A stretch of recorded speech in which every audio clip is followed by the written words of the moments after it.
January 7th, 1536. Kimbolton Castle. A chandler slices open the heart of England's true queen and freezes. It's black, completely black. He washes it once, twice, 3 times. The darkness won't lift.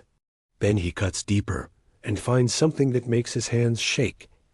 A grotesque black mass clinging inside, hideous beyond belief. Every other organ? Perfect. Just the heart turned to charcoal. Was Catherine of Aragon murdered? Before this mystery consumes you, hit subscribe, because the darkest secrets of Tudor England don't stay buried forever. The truth starts in her final days as a prisoner. May 1534. Catherine of Aragon arrived at Kimbolton Castle in Cambridgeshire as a prisoner in everything but name. This was not a temporary visit. This was her final destination. The castle stood 70 miles from London, surrounded by twin moats that cut her off from the world beyond. Henry VIII had chosen this place deliberately. Remote, cold, forgotten. She was no longer Queen of England. That title now belonged to Anne Boleyn. Instead, Catherine was stripped down to Princess Dowager, a title that acknowledged her brief marriage to Henry as dead brother Arthur, but erased 24 years as England as queen. She refused to accept it. In every letter, every conversation, she signed herself the same way, Catherine the Queen. Her jailers made sure she remembered her new reality. Sir Edmund Bedingfield served as her chief steward, controlling who came and went. Sir Edward Chamberlain managed her household as Chamberlain, reporting every detail back to Thomas Cromwell. These men answered to Henry, not to her. They watched her constantly. The rooms she was given told their own story. Eustace Chapais, the imperial ambassador and one of her few remaining allies, visited in early 1534 and reported back to her nephew, Emperor Charles V. The conditions horrified him. Catherine lived in poor, damp, cold chambers with very few comforts. The castle sat near the fens, and moisture seeped through the stone walls. The English winter bit through everything. Her health, already fragile, began to deteriorate almost immediately. Yet she was not completely alone. A small group of loyal servants remained with her, risking Henry's anger by staying in her service. Jorge de Écija, the Spanish Bishop of Llandaff, served as her chaplain. Father Thomas Abel, who spoke her native Castilian tongue, acted as her confessor, the only person she could speak to freely in Spanish. Her physician, Miguel de Lassay, monitored her declining health with growing alarm. Francisco Felipez managed her household as maitre d', while the apothecary Joan de Soto prepared what medicines he could with limited resources. 3 maids of honor and 6 to 8 English maids attended to her daily needs. These people were her family now. Her real family had been torn away. Princess Mary, her beloved daughter, was kept far from Kimbolton. Catherine wrote desperate letters to Chapais, begging him to convince Henry to let Mary visit. When she learned Mary had been moved closer, perhaps, within just a mile of the castle, her heart leaped. Then came the crushing reality. She still could not see her. Catherine wrote back from Kimbolton, defeated, saying she lacked even the means to travel 1 mile. Henry had engineered perfect cruelty. Mother and daughter were close enough to know the other was near, yet forbidden from touching, speaking, comforting each other. Catherine spent hours in her chapel, praying for Mary's safety. She had no way of knowing if her daughter was well, sick, or suffering. Outside the damp stone walls, Henry VIII celebrated his new marriage.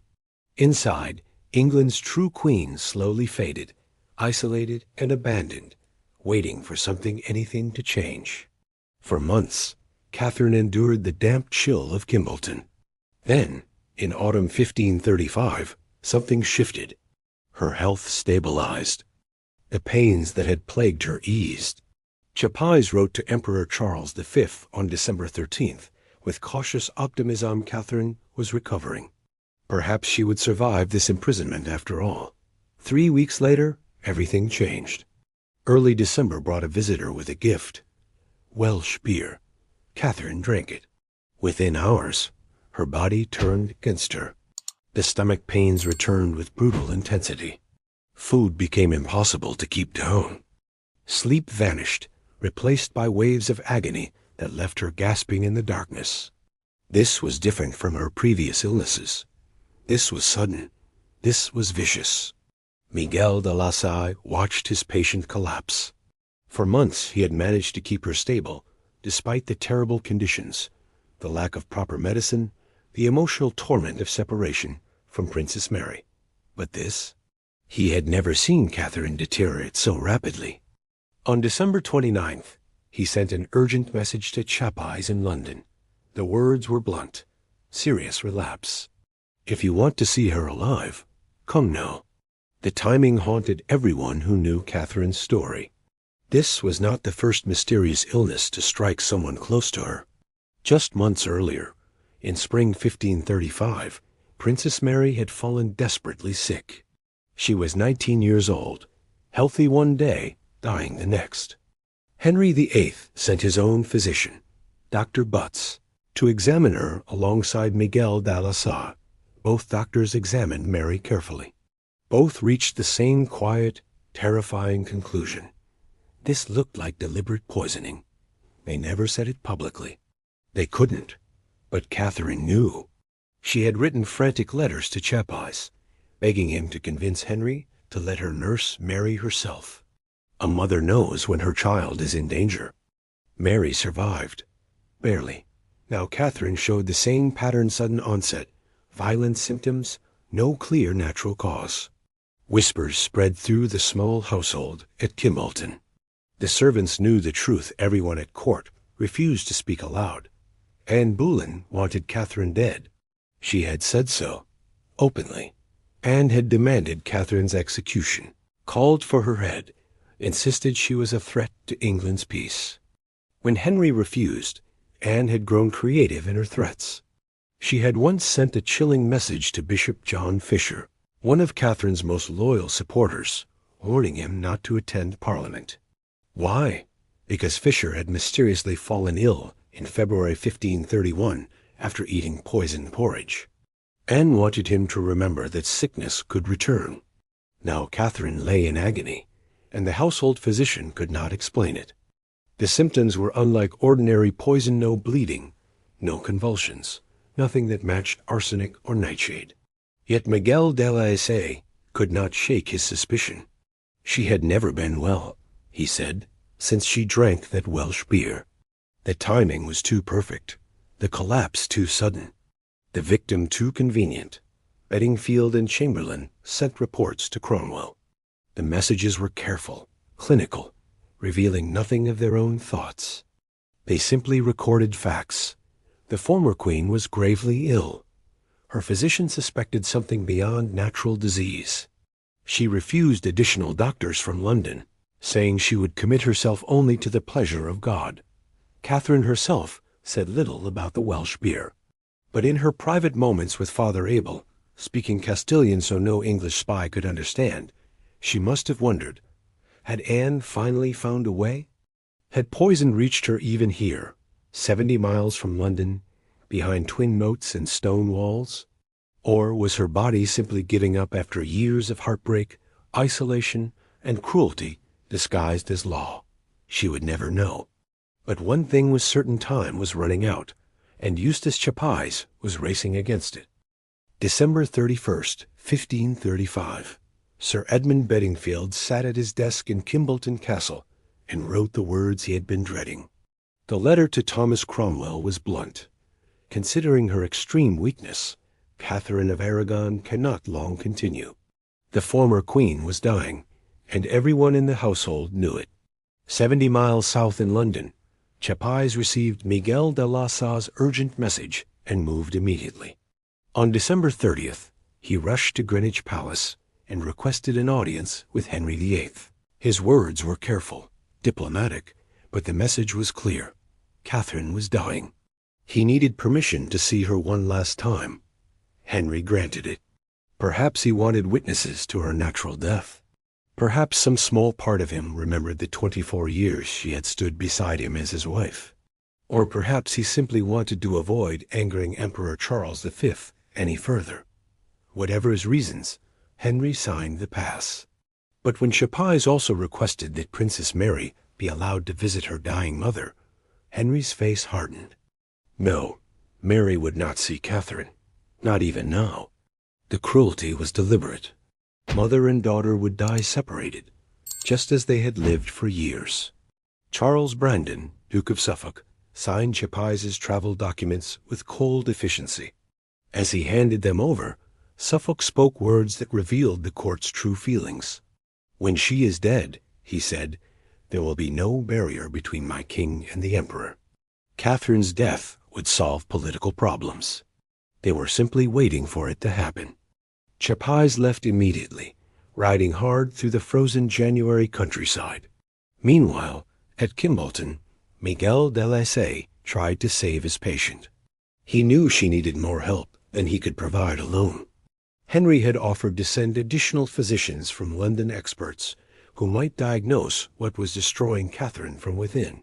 But when Miguel approached her with this option, Catherine refused. Her voice was weak but firm. She would have no other physician. She would commit herself only to the pleasure of God. It was not medical care she feared. It was treachery. If poison had reached her through Welsh beer, what might arrive hidden in medicines sent from Henry's court? Trust had died long ago. She would accept God's will, but she would not drink potions prepared by her enemies. Chapais arrived at Kimbolton on January 2nd, 1536. When he entered Catherine's chamber, the sight must have broken his heart. This woman who had been Queen of England, who had stood fearlessly against Henry VIII in court, who had never backed down from her truth, she could barely lift her head. The stomach pains had hollowed her out. She had not eaten properly in days. Sleep came only in brief, pain-racked intervals. Yet when she saw her old friend, something in Catherine strengthened. For 4 days, Chapais visited her every afternoon. They spoke carefully, always with witnesses present. Even now, Henry's paranoia followed them. If Catherine died after a private conversation with the imperial ambassador, rumors would fly that they had plotted treason to the very end. But Catherine's spirit had not broken. Slowly, impossibly, she began to improve. The pain eased slightly. She managed to eat a little. On the evening of January 4th, as Chapais prepared to leave, he saw Catherine laugh. Actually laugh 2 or 3 times.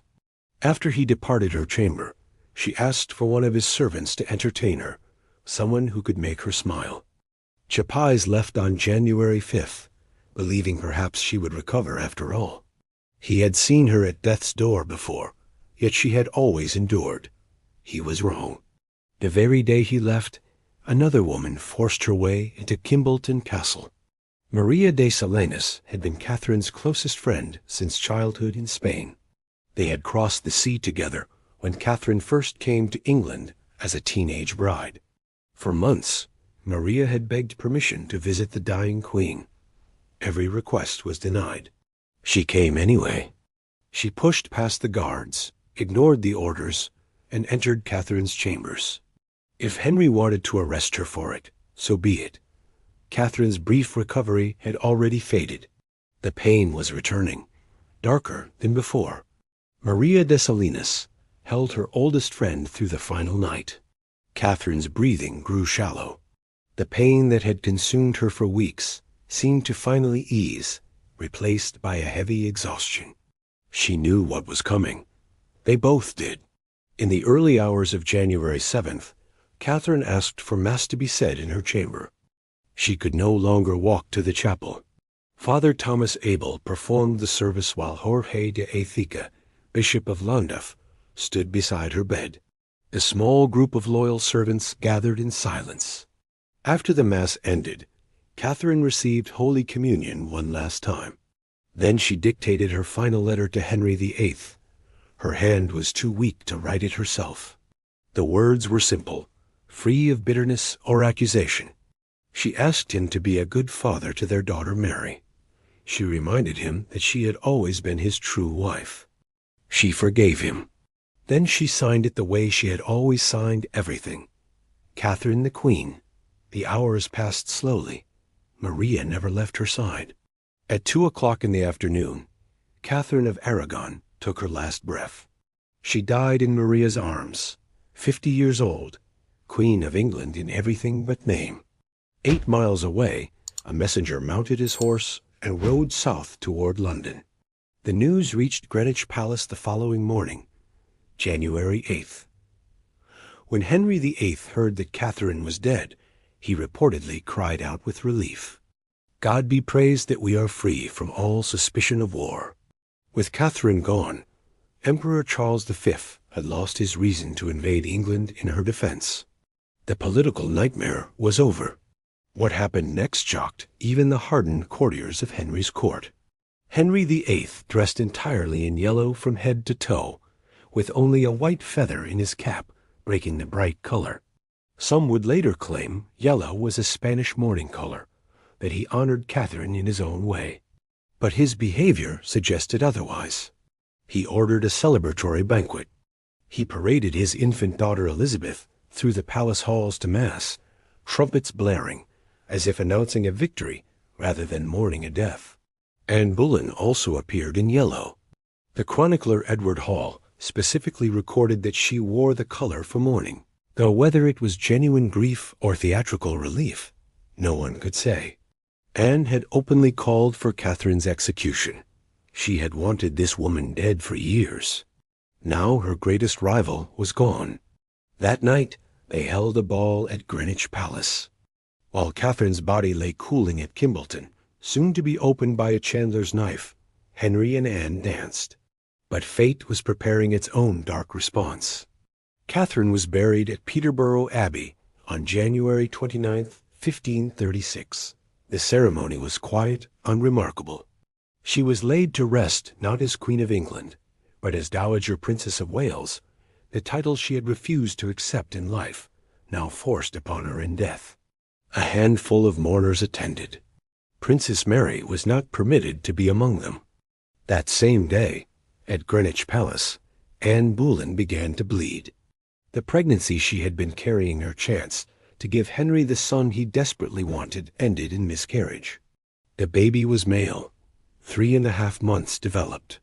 The physicians recorded it carefully. A son, lost on the very day Catherine was buried. Whispers spread through the palace corridors. Some called it divine punishment. Others whispered darker words, curse.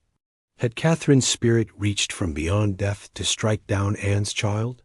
Henry VIII had celebrated Catherine's death, wearing yellow and dancing at balls. Now he stood in Anne's chamber staring at the dead prince who would never be born. In exactly 4 months, Anne Boleyn would be arrested. In 5 months, her head would fall. But first, there was the matter of Catherine's body. Because 8 hours after Catherine died in Maria's arms, 2 men entered her chamber with instructions from the king. They were not physicians. They were not trained in anatomy. They were simply the men available. And they had been ordered to discover what had killed England's former queen. What they found inside her chest would haunt everyone who heard the report. 8 hours. That was how long Catherine's body lay in her chamber before the examination began. 8 hours while Bedingfield and Chamberlain scrambled to write urgent letters to Thomas Cromwell in London. The body must be preserved immediately. Decay waits for no one, especially in January when the castle's damp walls held moisture like a sponge. Bedingfield's letter was practical, efficient. The groom of the chandlery can sear her, he wrote, using the technical term for disemboweling and embalming.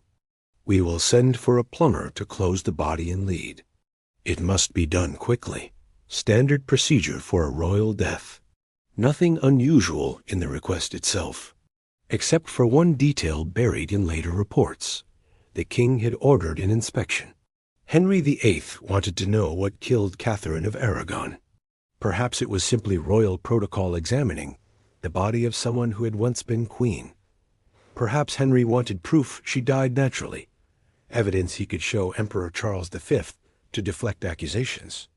Or perhaps, somewhere in his conscience, he needed to know if the whispers about poison were true. Whatever his reasons, the order came down. Examine the body before embalming begins. But here's where the story turns strange. Miguel de la Salle had been Catherine's physician for years. He knew her body, her medical history, every illness she'd endured.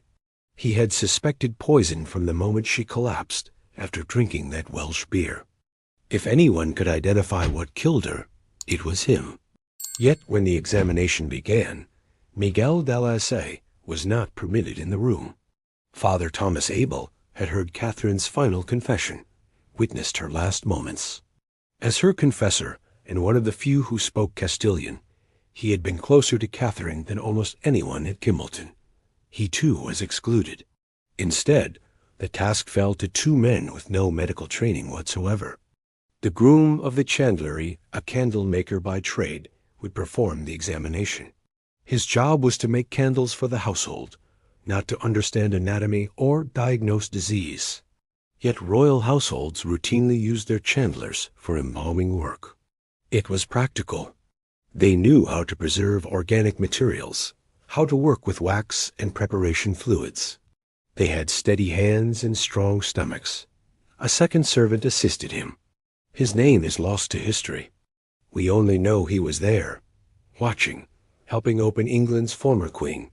Why these two? Why not the physician who had treated her for months and suspected foul play? The answer might lie in control. Miguel de la Salle had already declared his suspicions to Chapais. He believed Catherine was poisoned. If he performed the examination and found evidence of poison, his report would travel straight to Emperor Charles V within days. War between England and the Holy Roman Empire could follow. But a chandler? A simple servant who made candles and understood embalming enough to extract organs? He had no political loyalties. He answered to Bedingfield and Chamberlain, who answered to Cromwell, who answered to Henry. The chain of command was clear. Still, someone at Kimbleton must have worried, because when the examination began, the chandler was given explicit instructions. Tell no one what you find. The men entered Catherine's chamber as daylight faded outside. 10 o'clock at night. The January cold had already begun preserving the body naturally, buying them time but making the work harder. They lit candles around the bed, ironic, given the chandler's profession. The flickering light would be barely enough to see by. Maria de Salinas had left, unable to watch what came next. Jorge de Écija, the Bishop of Llandaff, remained nearby. He had presided over Catherine's final mass. Now he waited in another room, praying, while the chandler prepared his instruments. Outside, the twin moats of Kimbleton reflected the castle's torchlight. Inside, two untrained men began cutting into the body of the woman who had defied a king, held a kingdom together during war, and refused to surrender her title even as Henry tore apart the church itself to be rid of her. They had no idea what they were about to find. The chandler made the first incision. Standard royal embalming required removing all major organs to prevent decay during the weeks between death and burial. Each would be examined, wrapped separately, and either buried with the body or disposed of according to protocol. He began with the lungs. They came out intact, pale tissue that showed no signs of disease, no fluid buildup, no infection, no abnormalities at all. For a woman who had spent months in damp, cold conditions, her lungs were remarkably healthy. Next, the stomach. This was the organ everyone suspected would tell the story. Catherine had complained of severe stomach pain for weeks. If poison had been administered through that Welsh beer, traces might remain here. The chandler removed it carefully, examining the tissue in the candlelight. Nothing. The stomach appeared completely normal. No burns from caustic poison. No signs of corrosive damage. No bleeding or unusual discoloration. The liver came next. In cases of arsenic poisoning, the liver often showed obvious damage, swelling, discoloration, fatty deposits. The chandler had seen enough animal livers in his work to know what healthy tissue looked like. Catherine's liver was perfect. The kidneys followed. Again, nothing unusual. The tissue was sound, functioning organs that showed no distress, no disease, no abnormality worth noting. One by one, each organ told the same story. Healthy, normal, unremarkable. The Chandler must have felt confused. He'd been told to examine a woman who everyone suspected had been poisoned. Yet her body showed no evidence of it. Every organ appeared exactly as it should in a woman of 50 years who had died after a brief illness. Then he reached the heart. The moment he exposed it, he knew something was terribly wrong.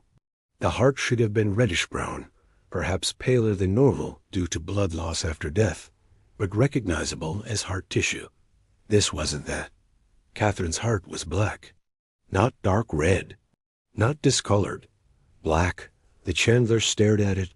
In all his years handling bodies, preparing them for burial, removing organs for embalming, he had never seen anything like this. The color was so dark, it looked almost charred, as if someone had held it over flames. He turned to his assistant, then looked toward the door where Jorge de Fica waited. The Bishop of Londif needed to know this immediately. But the instructions had been clear. Tell no one what you find. The Chandler hesitated. This was too important to hide. He called for the bishop.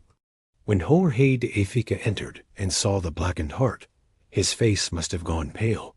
The Chandler spoke carefully, quietly, knowing these words could cost him his life if the wrong people heard. He told the bishop what he had found. The body and all internal organs as sound as possible. Every single one healthy, except the heart. The heart was quite black and hideous to look at. The bishop crossed himself. Chapais had been right. Miguel de la Salle had been right. This was not natural. This could not be natural. But the Chandler wasn't finished. He had a job to complete, and the strange color demanded explanation. Perhaps it was something on the surface. Perhaps it would wash away. He carried the heart to a basin of clean water and lowered it in. The water immediately darkened as it touched the tissue. He lifted the heart out and examined it again. Still black. He washed it a second time, scrubbing more firmly, trying to remove whatever substance had stained it so deeply.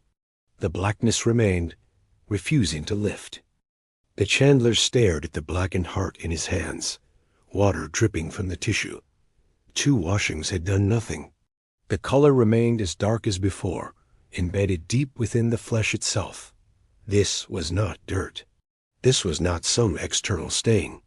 This was the tissue itself, transformed into something he had never witnessed. He made a decision. One more attempt. One final washing to be certain, before he reported this impossible finding to men who could have him executed for speaking the truth.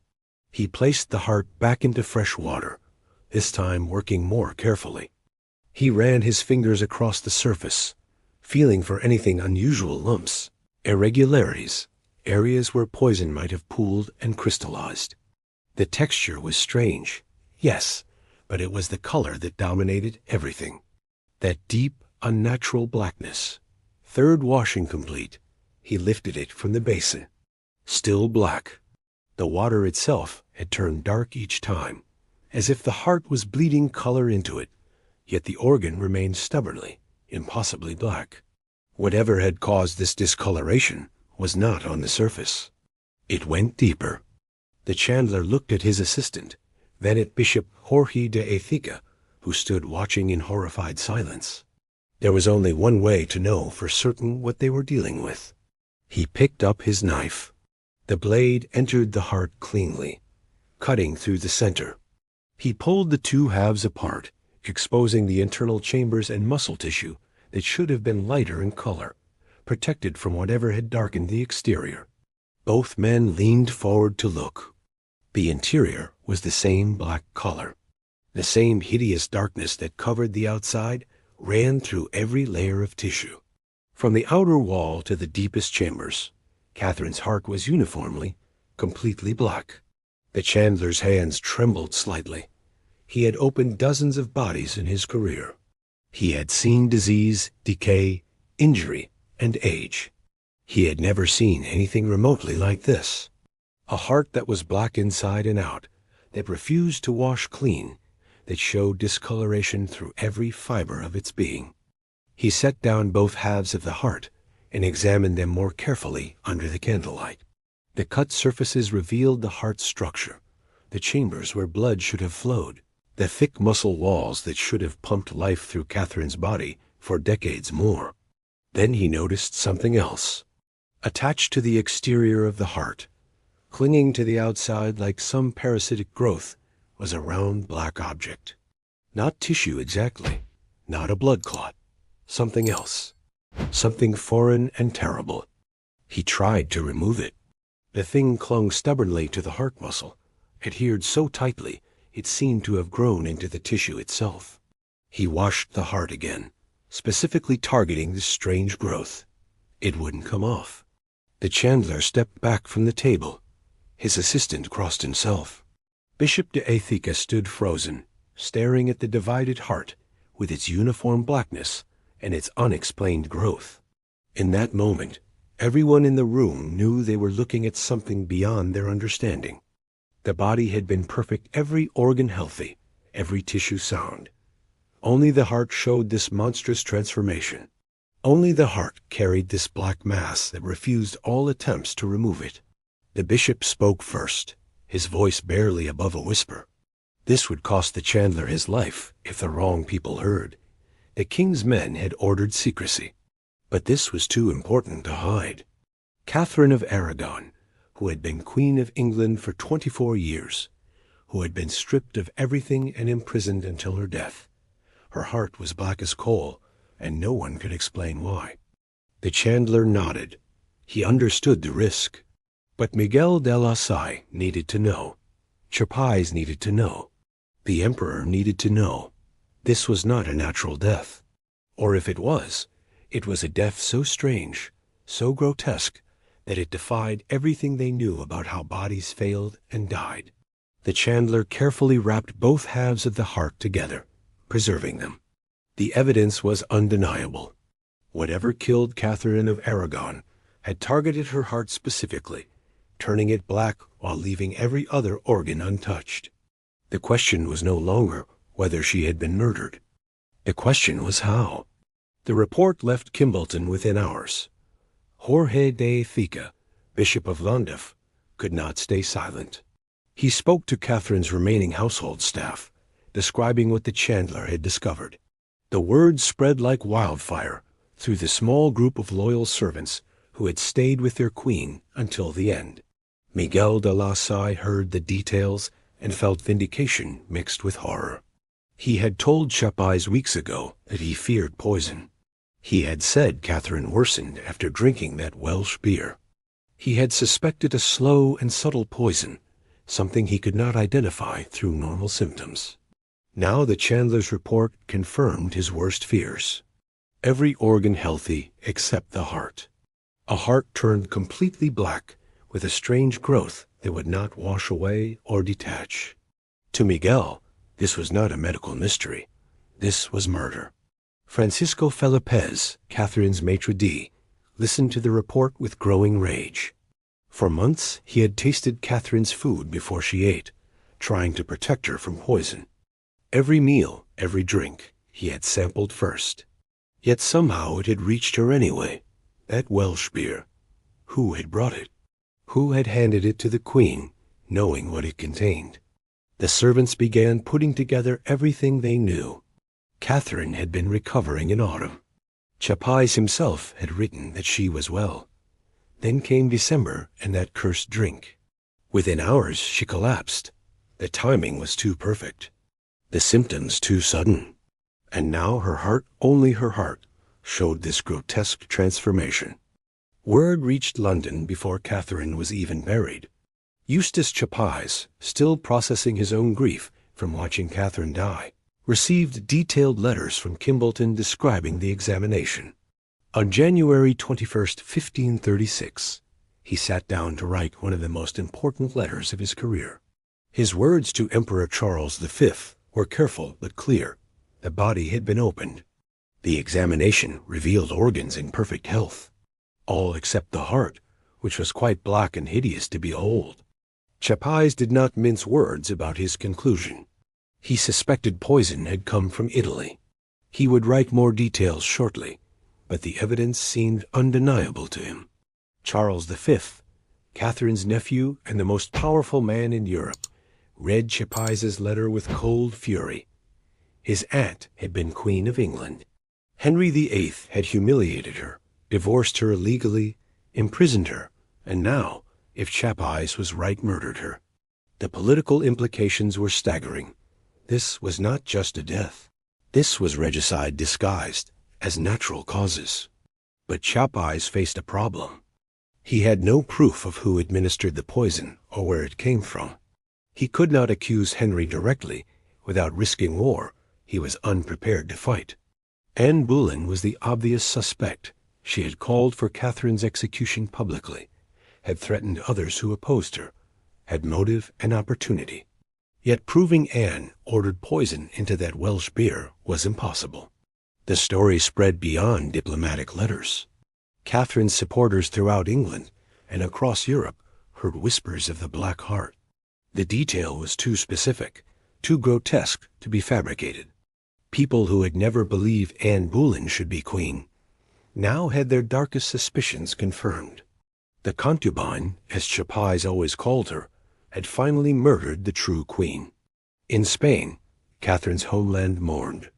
In the Holy Roman Empire, Charles V considered his options.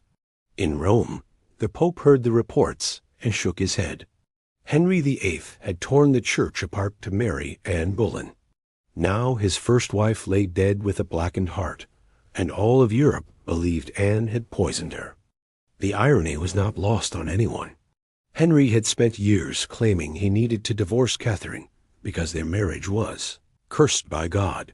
He had argued that God showed his displeasure through Catherine's inability to bear him sons. Now Catherine was dead under suspicious circumstances, and God's displeasure seemed to be shifting targets. Because within weeks, Anne Boleyn would miscarry a male child. Within months, she would be arrested. Within 5 months, her head would fall from her neck on Tower Green. But that was still to come. For now, Catherine's blackened heart became the proof that convinced thousands she had been murdered. The medical truth, what really caused that horrific discoloration, would not be understood for another 3.5 centuries. The poison theory had taken hold, and it would haunt Anne Boleyn for the rest of her very short life. Within weeks, the rumor mill began naming names. Someone had killed Catherine of Aragon. Someone had turned her heart black. The question was, who had the motive, the access, and the means to commit such a crime? The first name whispered in diplomatic circles was Gregory di Casale. He was an Italian diplomat who had served Henry VIII faithfully for years, working in Rome to secure the king's divorce from Catherine. Gregory and his brothers had formed something of a diplomatic consortium, the Casale family operating across Europe in Henry's interests. They knew the underworld of Italian politics, where poison was an art form, passed down through generations of assassins. Chapais wrote carefully about his suspicions. Many suspect, he told Emperor Charles V that if Catherine died by poison, it was Gregory di Casale who sent it. The method was specific enough to have credibility. Gregory allegedly used a kinsman from Mogna, named Goran, as the courier. This man Goran had come to England shortly before Catherine's illness began. The timing was suspicious. The connection to Italian poison makers was undeniable. Italy had a dark reputation in Tudor England. Poison was considered an Italian specialty, refined in the courts of Milan, Venice, and Rome, where political rivals died quietly in their beds rather than messily on battlefields. If someone wanted Catherine dead and wanted it to look like natural causes, an Italian poison would be the weapon of choice. Slow-acting, subtle, targeting specific organs while leaving others untouched.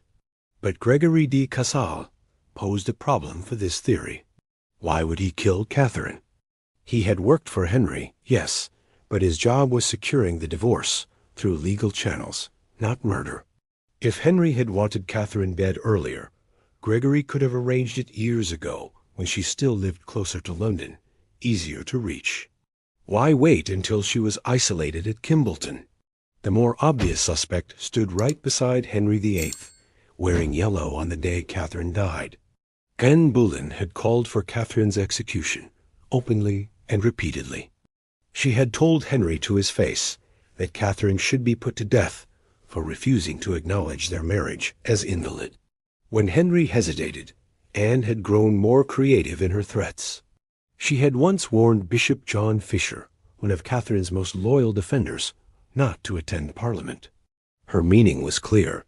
Fisher had nearly died in February 1531 from eating poisoned porridge. Anne wanted him to remember that accidents could happen again. Maria de Salinas later reported that Anne had said if she became queen, she would have Catherine and Princess Mary executed. Not exiled, not imprisoned, executed. The threat was not idle court gossip. It came from a woman who understood how quickly power could be lost if the rightful queen and heir remained alive to challenge her. Anne had the motive. She had wanted Catherine gone since before the marriage. She had the access servants loyal to her, could reach Kimbleton easier than anyone suspected. A gift of Welsh beer would raise no alarms, especially if it came through trusted channels. And she had the ruthlessness. Anne Boleyn had fought her way from lady-in-waiting to Queen of England by displacing a woman beloved by the people. She would not let Catherine live to challenge her position. Then there was Henry himself. The king rarely got his hands dirty with direct violence, but he had become expert at arranging convenient deaths. He had abandoned Catherine, yes, but he had not killed her, not openly. However, Cromwell worked for Henry. Every decision, every policy, every strategic move came with the king's approval.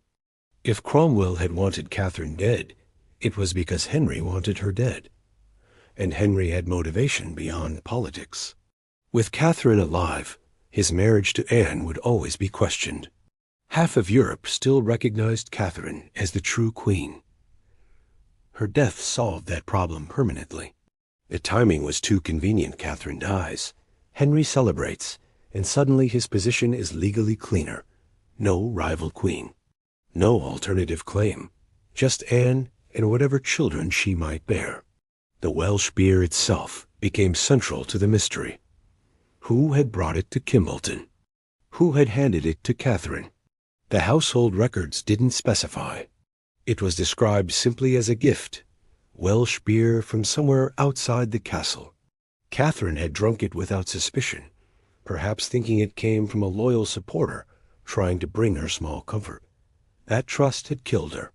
Or so everyone believed in January 1536. If Catherine had been poisoned, the evidence should have been everywhere.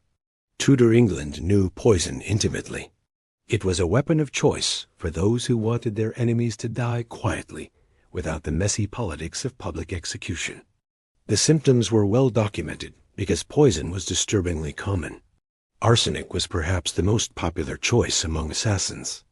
Called inheritance powder in some circles, it could be administered in small doses over time or delivered all at once for quick results. The symptoms were unmistakable. Victims experienced violent vomiting that wouldn't stop. Bloody diarrhea followed, so severe it led to fatal dehydration. The stomach burned as if filled with hot coals. Skin turned grayish. Convulsions racked the body. Within hours or days, depending on the dose, multiple organs would fail simultaneously. The liver, the kidneys, the stomach all would show obvious damage during examination. Catherine had stomach pain, yes, but no vomiting, no bloody diarrhea, no convulsions, no skin discoloration. And crucially, when the chandler examined her body, her stomach was completely healthy. Her liver was perfect. Her kidneys showed no distress. Mercury poisoning presented differently, but was equally obvious. Victims experienced tremors that made their hands shake uncontrollably. Their guns would bleed and decay. Teeth fell out. Pink patches appeared on the skin, especially the fingers and toes. Personality changes followed sudden anger, confusion, memory loss. The nervous system deteriorated progressively until death. Again, multiple organs would show damage. Catherine displayed none of these symptoms. She remained mentally sharp until the end, dictating her final letter to Henry with clarity and purpose. No tremors, no bleeding gums, no skin changes beyond what you'd expect in a dying woman. Deadly nightshade was another option. Belladonna, they called it beautiful lady, because Italian women had once used tiny amounts to dilate their pupils and appear more attractive. But in lethal doses, it caused hallucinations, violent delirium, flushed red skin, fever, and extreme sensitivity to light. Victims couldn't form coherent sentences. Their speech slurred. Their pupils dilated so wide you could barely see the iris. Heart rate would skyrocket and plummet as the body shut down. Catherine had spent her final hours receiving Mass, speaking with Maria de Salinas, and maintaining her dignity. No fever, no delirium, no hallucinations. She was weak and in pain, but mentally present until her last breath. The Chandler's report created an impossible puzzle. Every poison known in 1536 caused widespread damage. Poison didn't target just one organ while leaving all others pristine. It spread through the bloodstream, attacking multiple systems simultaneously.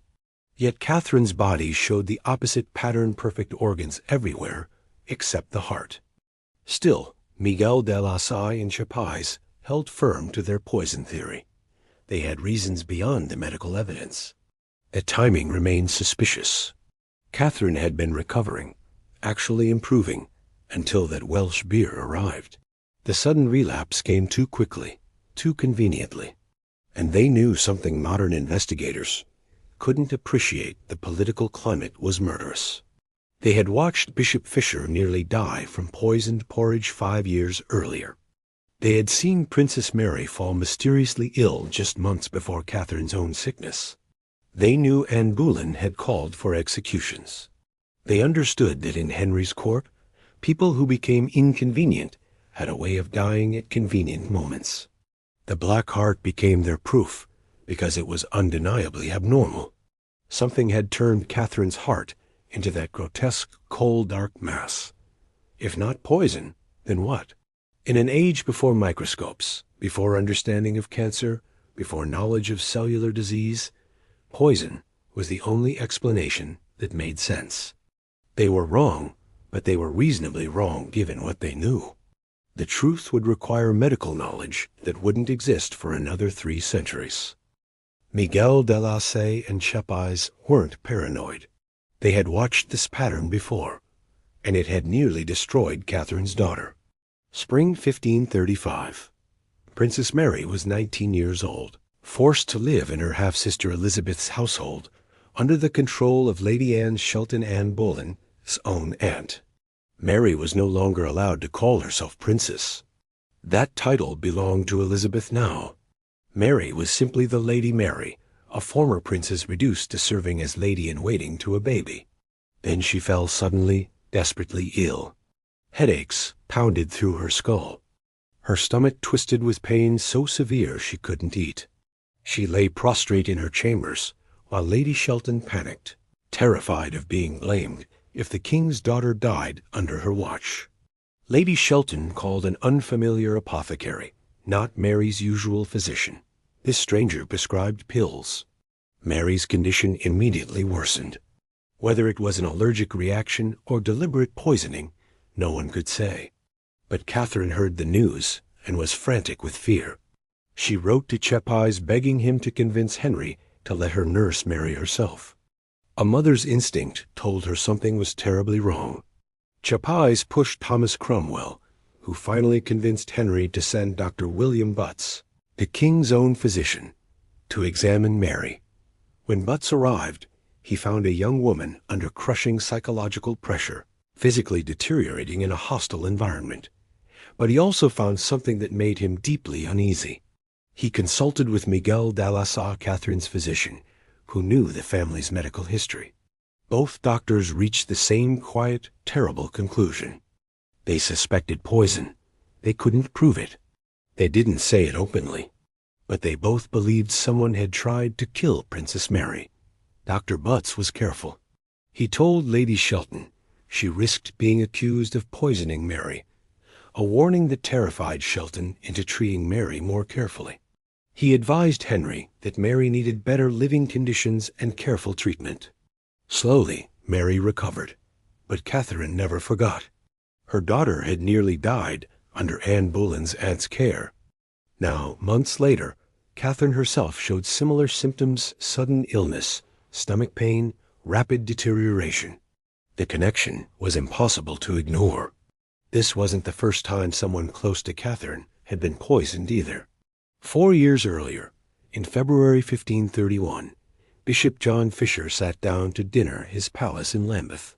Fisher was Catherine's most vocal defender, the one churchman who had publicly declared Henry's marriage to Catherine valid and unbreakable. He had made powerful enemies. The meal that day was porridge. Everyone at the table ate from the same pot. Within hours, all 17 people who had eaten the porridge were violently ill. 2 people died, not guests at Fisher's table, but servants named Bennet Curwen and Alice Trippitt, who had been given the leftover porridge as alms when they came begging at the door. Fisher survived, barely. The cook, Richard Roos, confessed he had put something in the porridge. He claimed it was just a prank, a laxative as a joke. No one believed him. Henry VIII personally pushed Parliament to pass a new law making poisoning high treason. On April 5, 1531, Richard Roos was taken to Smithfield and boiled alive. Slowly, it took hours. The message was clear: poison was a real threat, and Henry took it seriously when it targeted people he cared about. But Catherine's supporters noted the bitter irony. Fisher had defended Catherine publicly. Days after he nearly died from poison, Anne Boleyn allegedly sent him a warning not to attend the next Parliament session. The implication was obvious. Accidents could happen again. So when Catherine collapsed after drinking Welsh beer, when her symptoms mirrored Mary's mysterious illness, when the examination revealed that grotesque black heart, of course her supporters believed murder. The evidence of a pattern was right there. People who opposed Anne Boleyn or defended Catherine had a disturbing tendency to get sick under suspicious circumstances. This wasn't paranoia. This was pattern recognition. This was survival instinct in a court where power meant life and opposition meant death. Catherine had defied the King of England for 7 years, refusing to accept the divorce, refusing to surrender her title, refusing to disappear quietly. She was the last major obstacle to Anne's legitimacy as queen. And now she was dead with a black heart that wouldn't wash clean. And every loyal supporter she had left was convinced they were looking at murder. The most damning evidence of a cover-up wasn't what was found inside Catherine's body. It was who wasn't allowed to examine it. Miguel de la Salle had served as Catherine's physician for years. He knew her medical history better than anyone in England. He had treated her through countless illnesses, understood her symptoms, recognized patterns in her health. When the examination was ordered, he should have been the first person called to conduct it. Instead, he was deliberately excluded from the room. Father Thomas Abel faced the same treatment. As Catherine's confessor, he had been present during her final hours.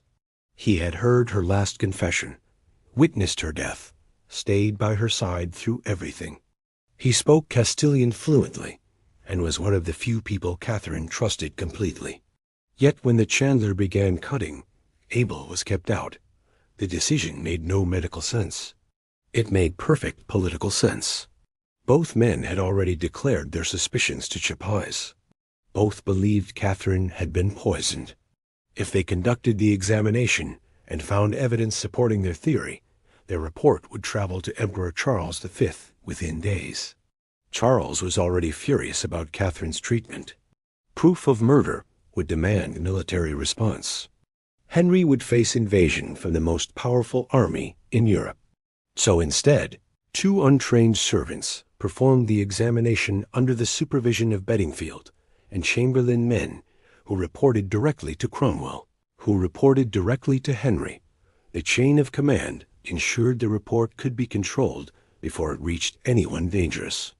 Yet even with that control, the truth slipped out. The Chandler's description was too specific, too disturbing to hide. He told the Bishop of Llandaff. The bishop told Catherine's household staff. The staff told Miguel de la Salle. Within hours, everyone at Kimbleton knew about the black heart that wouldn't wash clean. Chapais received detailed letters describing everything. On January 21st, he wrote to Emperor Charles V with barely contained conviction. The evidence pointed to poison from Italy. He would provide more details soon, but his conclusion was clear. Catherine of Aragon had been murdered.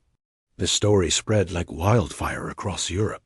In Spain, Catherine's homeland mourned their princess, who had become Queen of England, only to die under suspicious circumstances. In the Holy Roman Empire, Charles V read report after report describing the Black Heart, the perfect organs, the sudden collapse after drinking Welsh beer. His ambassadors whispered that Anne Boleyn had finally succeeded in eliminating her rival. In Rome, Pope Paul III heard the news with grim satisfaction. Henry VIII had torn the church apart to marry Anne Boleyn. Now his lawful wife lay dead with evidence suggesting murder, and all of Catholic Europe believed Anne was responsible. The propaganda value was immense, but Chapais faced an impossible situation. He had suspicions. He had a grotesque medical anomaly. He had patterns of suspicious illnesses targeting Catherine's supporters. What he didn't have was proof. He couldn't identify who brought the Welsh beer to Kimbleton. He couldn't prove it contained poison.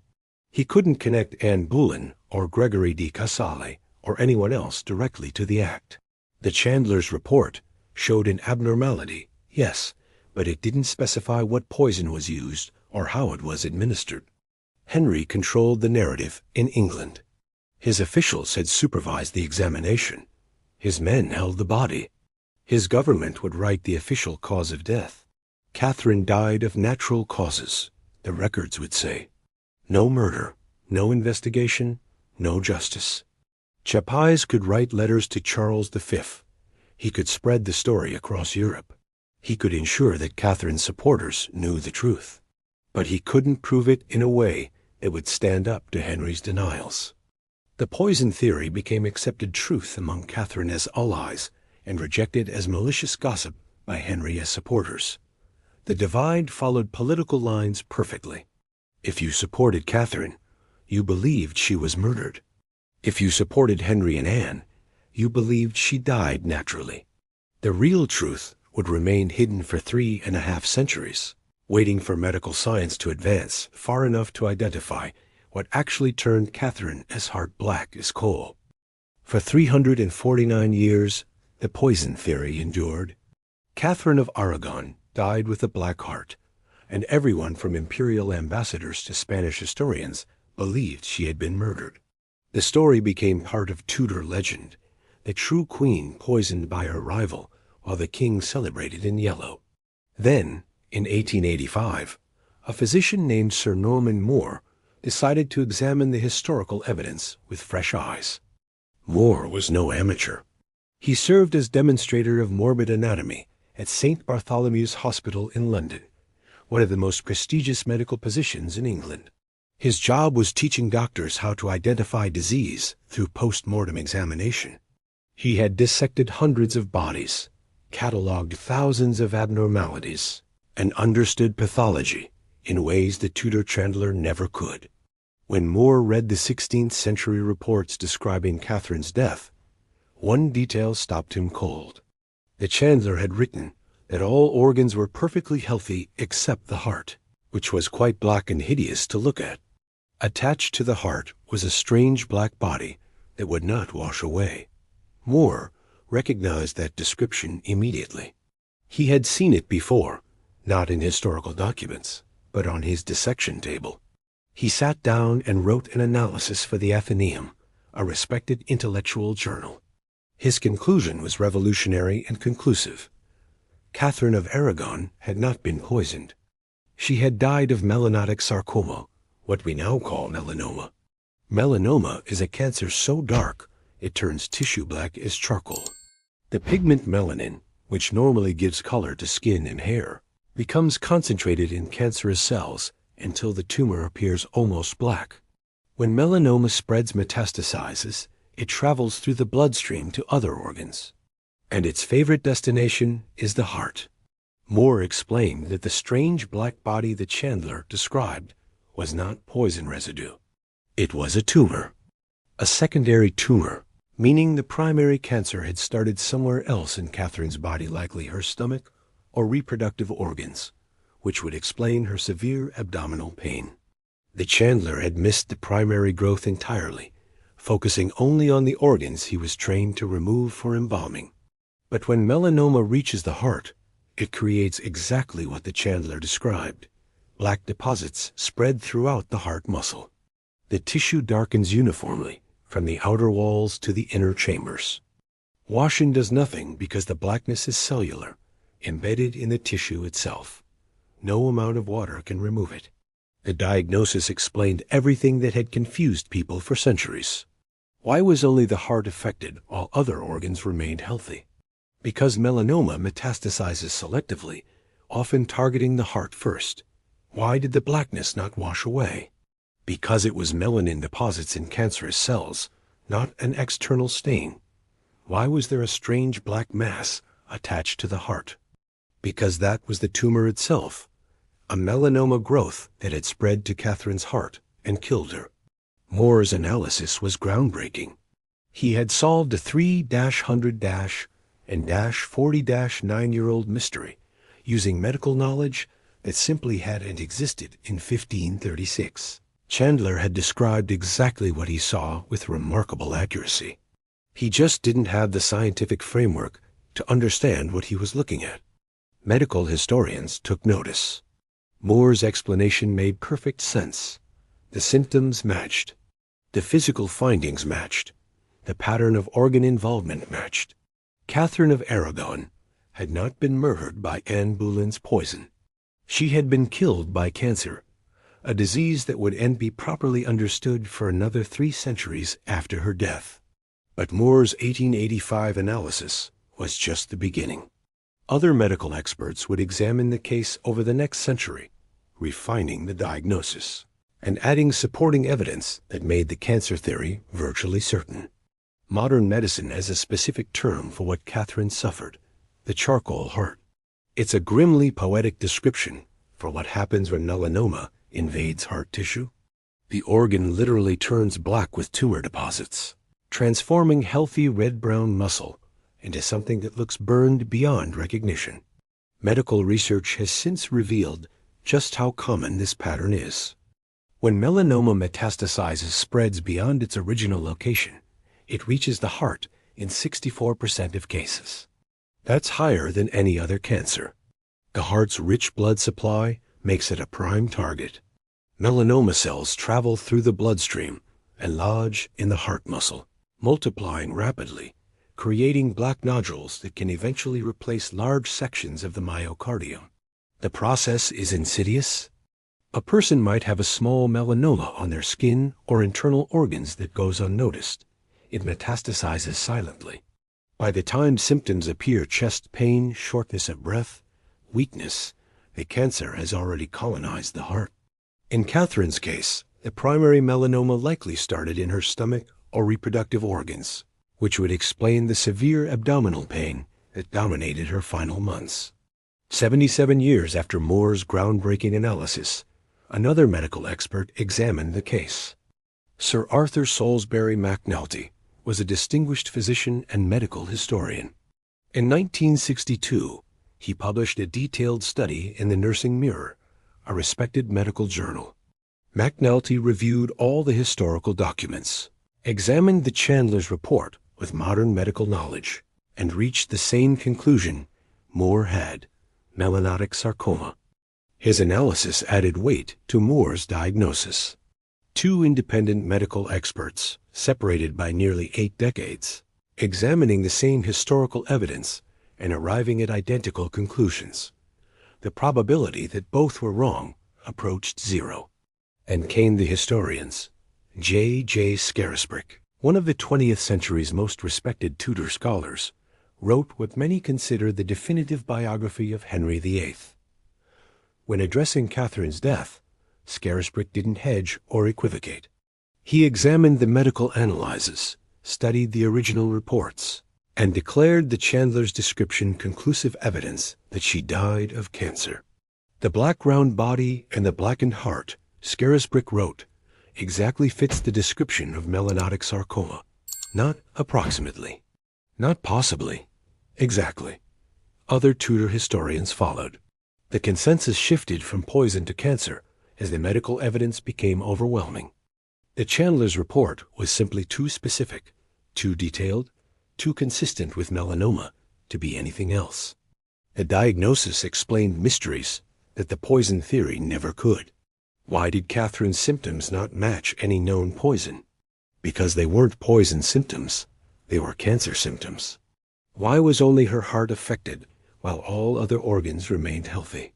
Because melanoma metastasizes selectively, often targeting the heart first. Why did the blackness penetrate through every layer of tissue? Because it wasn't a stain, it was melanin in cancerous cells throughout the heart muscle. The Chandler, working by candlelight with no medical training, had documented a classic case of metastatic melanoma with remarkable precision. He described the black heart. He noted the strange tumor attached to it. He recorded how washing failed to remove the discoloration. He observed that all other organs were healthy. Every detail matched what modern pathologists see when melanoma reaches the heart. The Chandler had witnessed a charcoal heart 5 centuries ago and recorded it accurately enough that 20th century physicians could diagnose it from his description alone. Catherine of Aragon had not been murdered. She had been killed by cancer, one of the most aggressive forms known to medicine. The 21st century brought even more expert analysis, cementing the cancer diagnosis as historical fact. Giles Tremlett, a distinguished historian and Guardian correspondent, spent years researching Catherine of Aragon for what would become the most comprehensive modern biography of her life. Tremlett didn't rely solely on historical documents. He consulted with Dr. Veronica Sprott, a medical expert who could interpret the 16th century reports through the lens of modern pathology. Together, they examined the Chandler's description, the pattern of symptoms, and the timeline of Catherine's final illness. Their conclusion appeared in Tremlett's 2010 biography, Catherine of Aragon, Henry's Spanish Queen. A secondary melanotic sarcoma was almost certainly to blame.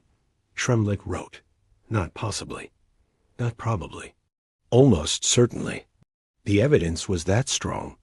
Dr. Sprott's analysis focused on what the Chandler had missed. The black heart was a secondary tumor, meaning the primary melanoma had started somewhere else in Catherine's body. The most likely location was her stomach or reproductive organs.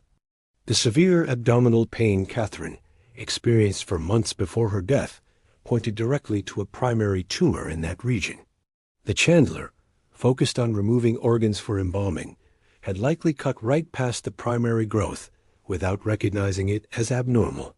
This explained the sudden worsening after the Welsh beer. Catherine hadn't been poisoned. She had simply reached the terminal phase of her cancer. The beer was a tragic coincidence, arriving just as her body finally began shutting down. The stomach pain, the inability to eat, the rapid decline, all classic symptoms of advanced abdominal cancer. Historian Patrick Williams offered similar conclusions in his 2013 work. He noted the limitations of an unscientific 16th century examination, but stated that if the Chandler-Haas analysis has any relevance, it would suggest Catherine died of a cancerous metastatic melanoma. The description was too specific to dismiss.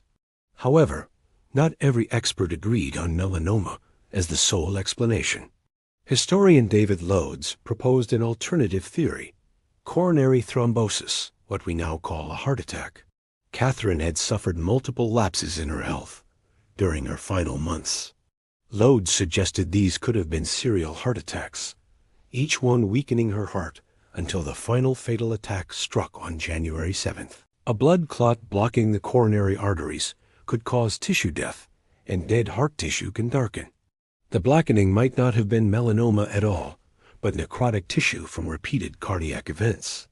The stress Catherine endured: separation from Mary, loss of her title, years of public humiliation, isolation in freezing Kimbleton Castle, could easily have triggered cardiovascular disease severe enough to kill.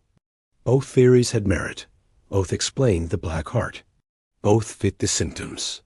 The truth is, we'll never know with absolute certainty which diagnosis was correct, because the evidence Catherine's body was buried nearly 500 years ago.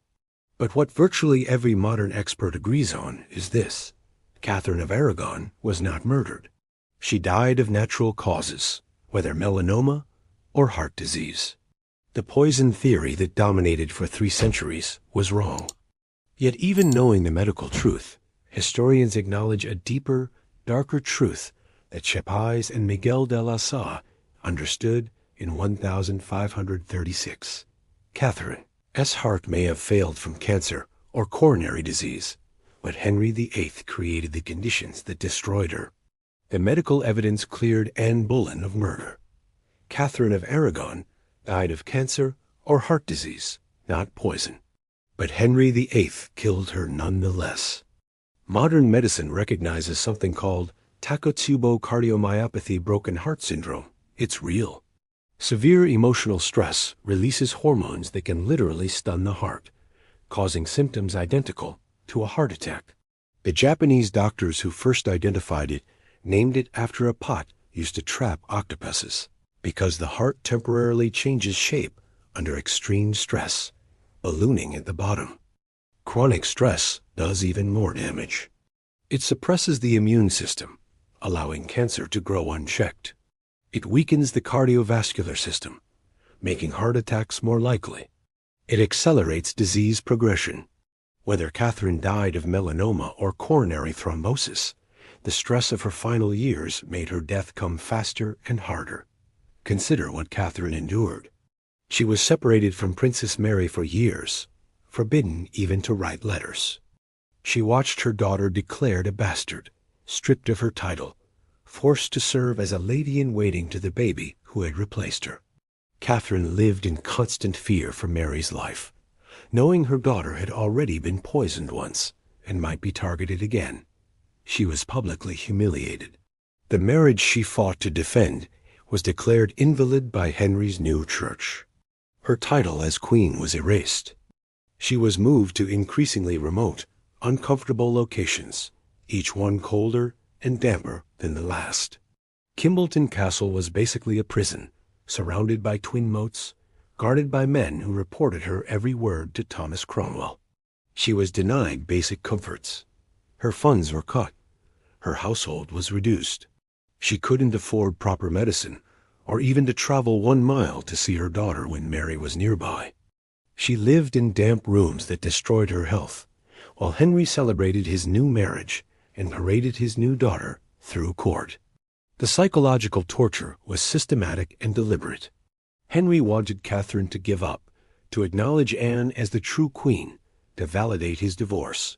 Catherine refused. Every refusal brought new punishments, new humiliations, new suffering.